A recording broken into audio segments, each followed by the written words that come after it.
Tuan Wilfred Yong Chen Leong, silakan.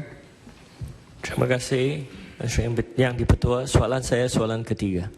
Terima kasih. Silakan Yang Menteri. Terima kasih Datuk Seri Yang di-Pertua dan terima kasih Yang Berhormat Senator Tuan Wilfred Yong Chen Leong.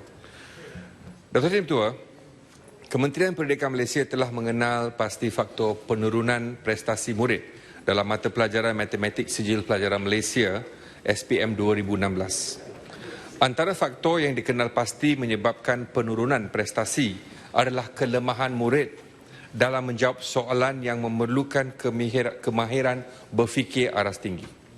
Untuk makluman ahli yang berhormat, Kementerian Pendidikan Malaysia telah dan sedang berusaha bagi meningkatkan kemahiran berfikir murid dengan langkah-langkah seperti berikut. Yang pertama, membangunkan kompetensi guru matematik untuk menerapkan kebat dalam kalangan murid melalui kursus seperti kursus I-Think yang dianjurkan secara bersemuka, luar dan atas talian. Yang kedua, membangunkan bahan sumber pengajaran dan pembelajaran PDP, hayati eksplorasi berfikir aras tinggi, hebat matematik yang berteraskan kebat. Yang ketiga, melatih jurulatih utama bagi tujuan memperluas penggunaan bahan hebat matematik dalam sesi PDP matematik sekolah menengah. Yang keempat, melaksanakan pemantauan penggunaan bahan hebat matematik di sekolah dan memastikan PDP matematik dilaksanakan berteraskan kebat.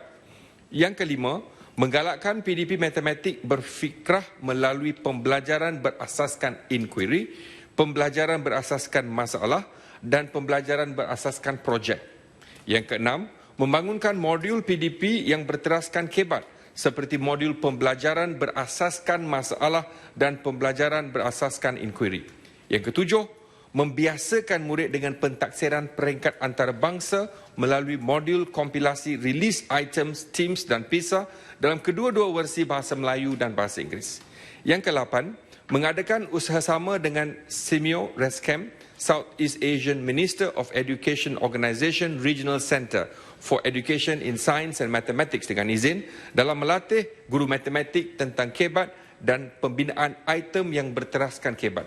Yang ke-9, menggalakkan professional learning community dalam kalangan guru matematik dan yang ke-10, membangunkan bahan sumber STEM matematik dan matematik tambahan bagi membentuk pengetahuan dan kemahiran STEM dalam kalangan murid bermula di peringkat awal iaitu sekolah rendah hingga ke peringkat sekolah menengah. Terima kasih Datuk Seri Ketua.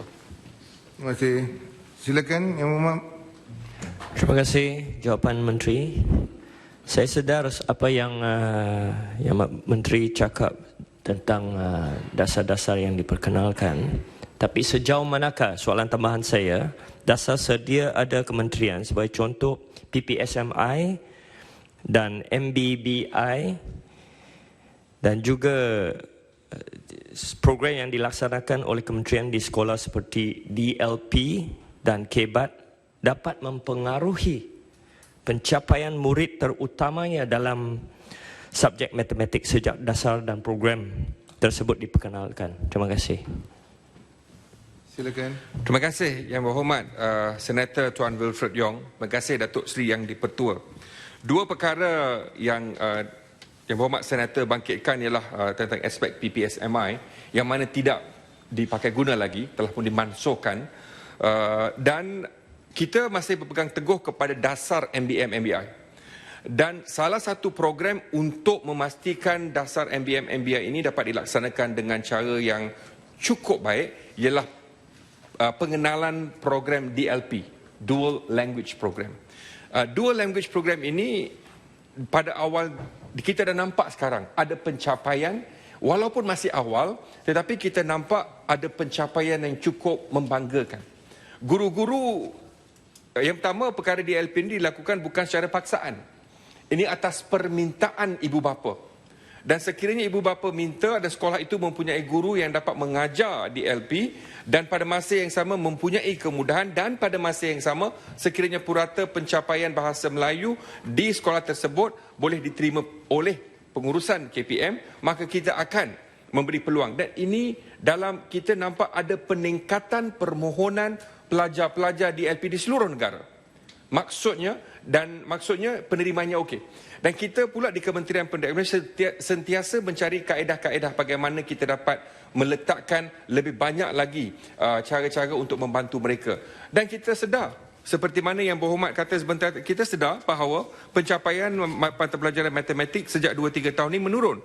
Tetapi harus kita ambil maklum, kohort pertama, pelajar-pelajar menduduki PT3, menduduki SPM pada tahun 2016. Kohort kedua akan menduduki tahun ini. Dan kita rasa pelajar-pelajar kohort kedua ini akan mencapai pencapaian matematik lebih kerana mereka lebih berpeluang untuk menghayati kebat dalam semua mata pelajaran yang dipelajari oleh mereka. Oleh yang demikian, kita di Kementerian Pendidikan Malaysia akan melakukan apa jua yang boleh untuk memastikan pelajar-pelajar ataupun murid-murid di negara kita akan mencapai keputusan cemerlang dalam mata pelajaran matematik. Bukan saja matematik, dalam mata pelajaran STEM, khususnya matematik. Terima kasih, Datuk Seri Ketua. Terima kasih, Muhammad Menteri.